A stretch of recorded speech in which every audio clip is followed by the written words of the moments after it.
Well, we haven't had to wait too long, Oil Country, for the season to start. I mean, the countdown, it's almost over. As the regular season kicks off here at Rogers Place on Wednesday night, everyone is beyond excited. We're excited. We know that you're excited. Welcome to the panel presented by Sportsnet. I'm Paige Martin, joined by the one and only Jack Michaels, as well as Bob Stauffer. And guys, I want to start by asking you, maybe in comparison to other seasons, the start of this season, there is a certain feel around this team, around this city, the expectations. We all know what it is for the season. But let's just talk about the feel that we have from this group. Bob, I'll start with you. Well, I think we have to be pragmatic here in terms of expectations.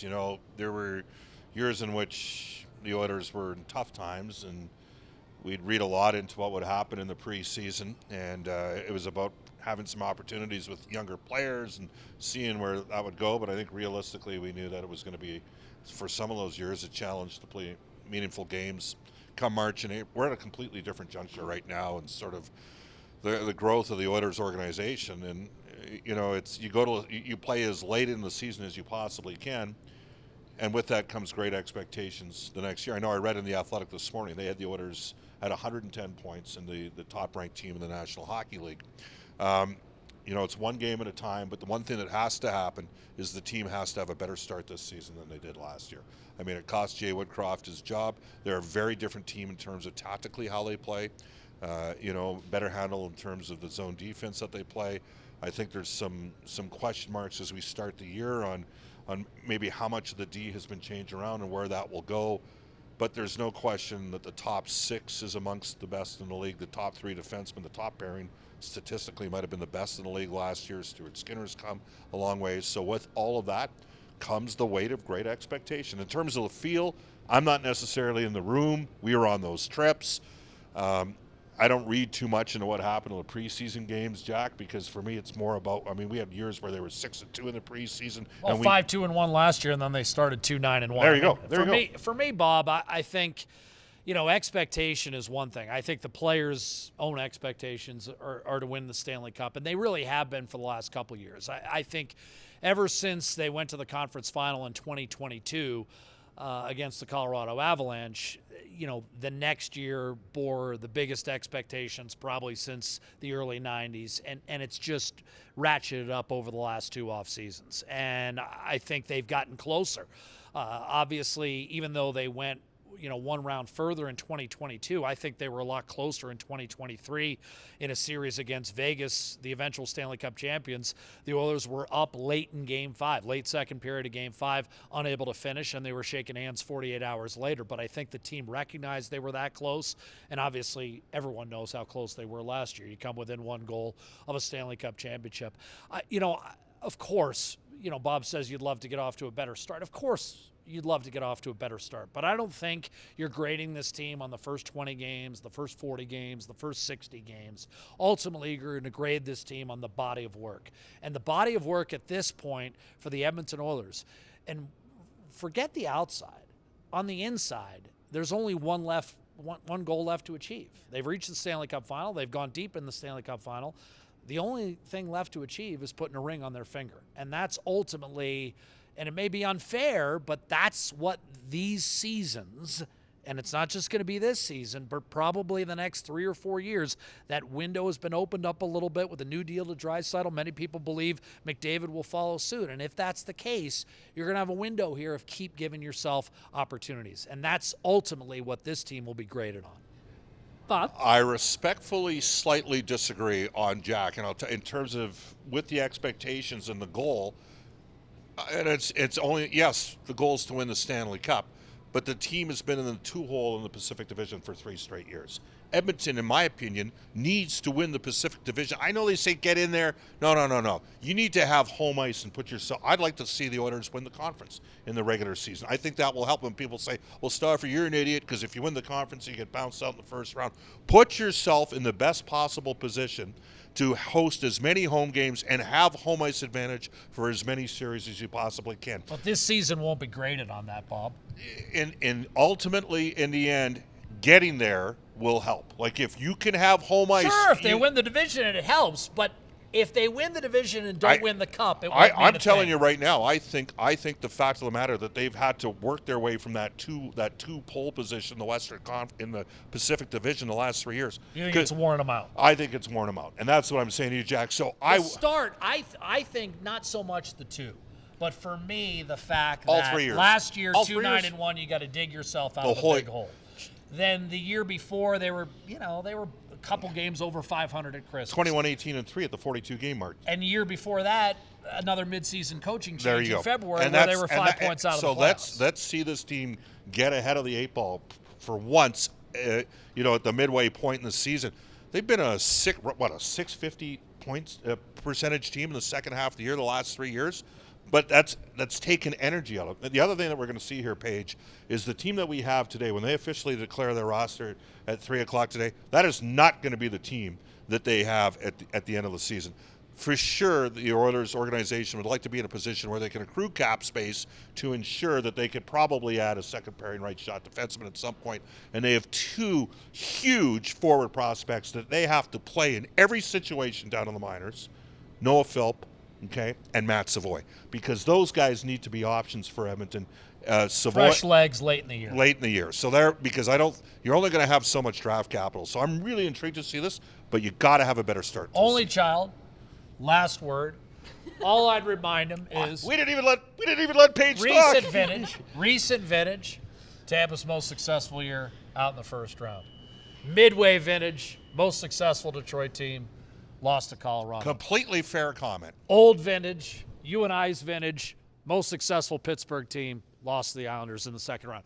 I know what you're saying. You'd love that extra home game. And last year, it may very well have been the difference. The Oilers, down the stretch in the playoffs, the vibe of this crowd, they weren't going to lose. But I think ultimately, if you ask the players, winning the division would be great, put them at a better spot, as Bob suggests.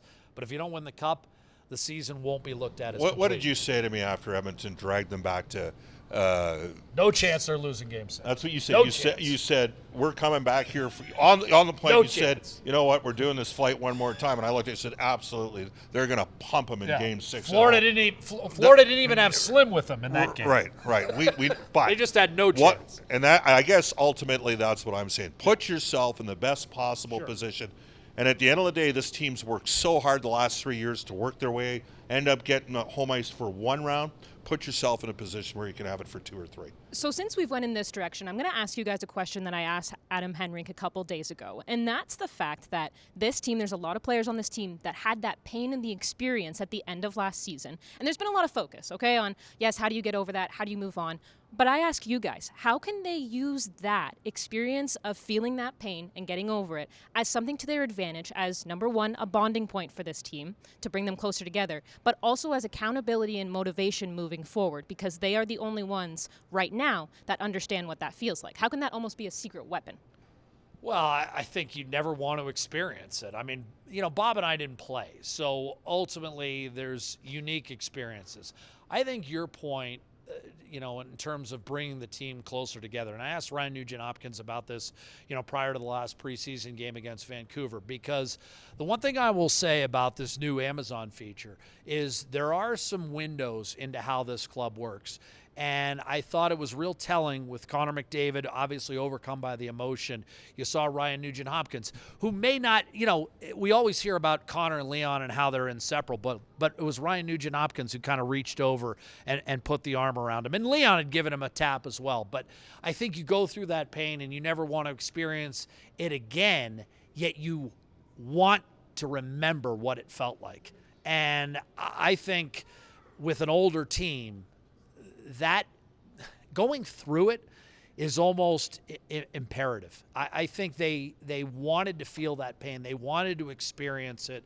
You don't want to just hop on the bus and not hear the celebration. You want to see Florida celebrate. And Bob and I, we're NFL junkies. NFL teams say the same thing. They don't want to leave the field after the Super Bowl. They want to see the team celebrating because they want to use it as motivation moving forward. And I think that's only natural, but I also think it's not something you necessarily have to lean on, Bob, because they have such a veteran team. Yeah. This is not a club that needs to talk about it. Yeah. They've experienced it. Yeah, and I mean, I think of that legendary story that Wayne Gretzky and Kevin Lowe and Mark Messier would talk about walking by the Islander dressing room in '83. And they're beat up. And they're beat the crap, right? And then, now in this situation, it's funny, we're sitting here at Rogers Place, and during the Holinka Gretzky had one of the managers from an Eastern Conference team saying, "Bob, what was the difference?" But and Jim Nill was right beside me. I won't say who the manager was, but he runs an important team in the East. And he goes, "What was the difference? Game 6 to Game 7?" I'm like, "1 bounce." And Jim Nill's like, "Yeah, 1 bounce." Because I'm looking at Jim Nill thinking how close it was between Edmonton and Dallas. Like, they're right there, right? They're right there. So in terms of, Jack's right. They've only got. It's really about the one thing, but it's how you get to the place to put yourself in the best position to have one thing. And then as you grow and develop your team during the course of the season. So, You make a good point, though. Dallas wants to win just as bad, and they've got a veteran, experienced team who's been through the heartache because they had Edmonton on the ropes, much like the others had the ropes with Vegas a couple years ago. Look, we can look at this a couple different ways. If Dallas wins Game 1 in overtime, if they score when Connor's in the box in that double minor, I'm not sure that series ends up the way it did. And if Edmonton had won Game 1 against Florida, I'm completely convinced the Oilers would have won. That's how tight the margin is once you get there. And I think Dallas is up 2-0 in Game 4, Bob. We said at the time, you and I said Edmonton needs a response now because if Dallas sits on this, it's big trouble. And I think that's part of the thing here, Paige, is it is that tight. Like when you're talking, I don't actually think I think by the end of each of the last 3 years, Edmonton's been a top 6 team in the NHL. But they weren't that during the regular season. They got to be a top 5 team in the league right from day one all the way through the year. And then that will help them position-wise in terms of home games and those sort of things, home ice and series. And I also think that with it comes, for the back half of each season, they've been one of the top 3 teams in the league. But be there right like the whole course of the year and then build your team as the season goes on. Well, I'm not sure if either of you have considered being a psychic, or I'm just really actually at the end of the regular season, at the end of playoffs as well, seeing who gets to say who was right, whether the Oilers finish at the top of the division or not. The one thing you've got to learn with Bob and I is no matter what we say at the beginning of the season, we will still make an argument for why we were right, even if we were wrong. And Bob and I share that as a characteristic and have for years. Well, I will say I'm often wrong. But I don't think I'm wrong on this one. I do think it's important for Edmonton to have a steadier season from the start to the finish of the year, and important to be in a. I think it's important they win the division. And the other thing is, this, with all due respect to the other teams in the division, they're not in the Central. No. Like, if you look at the Central. This is a division to be had, and that's where I do concur with you to the sense that if you don't win the division this year, it's a real missed opportunity, Bob, because the other, if you want to call it co-favorite, because they won the division last year, Vancouver has questions with its 2 most important players. We don't know whether Thatcher Demko is going to be available anytime soon and how effective he's going to be. And Elias Pettersson is coming off a finish where he had 2 goals and 26 points. And when he's sitting at an $11.5 million contract, he's by default one of your most important players. So they might have some issues there. They've got a big defense. They're going to be a good team, but Edmonton is a heavy favorite to win the division. It would be a missed opportunity if they don't win it. The other thing I'd agree with Bob, if we're talking about similarities, is what we have learned over the last couple of years is there's a huge gap between the teams that make the playoffs and then when you get to that final 8 or final 4. The gap between Edmonton and Dallas, so small. The gap between Edmonton and LA, for instance, has actually widened, with each successive playoff year. Edmonton is now in the very short conversation of 5 or 6 teams that have a legitimate chance to win the Stanley Cup. That's great at one point. But the realization that the other 5 teams are right there with them, they don't have a huge advantage on those teams. It's right there. So even though there's maybe a betting favorite where you'd say, okay, the Oilers are by far and away the betting favorite, in actuality on the ice, the margins are so slim. So I think what Bob's arguing is if you have an extra home or game 2, but the 100%. margin's that thin, maybe that's something that could push you over the top. It's great to see you come around on my side of the conversation by the end of it. Correct. I still think, though, if you win the division and you don't win the Stanley Cup, Yeah. no one will be eager to hang that division. I'm banner. with you. That I can guarantee you. Absolutely. Well, we don't know which one of these two are right and what's for certain, but one thing we do know is that we are in for a ride, and we can't wait. A new story is about to be written. It all starts Wednesday here at Rogers Place against the Winnipeg Jets. See you then, Oil Country.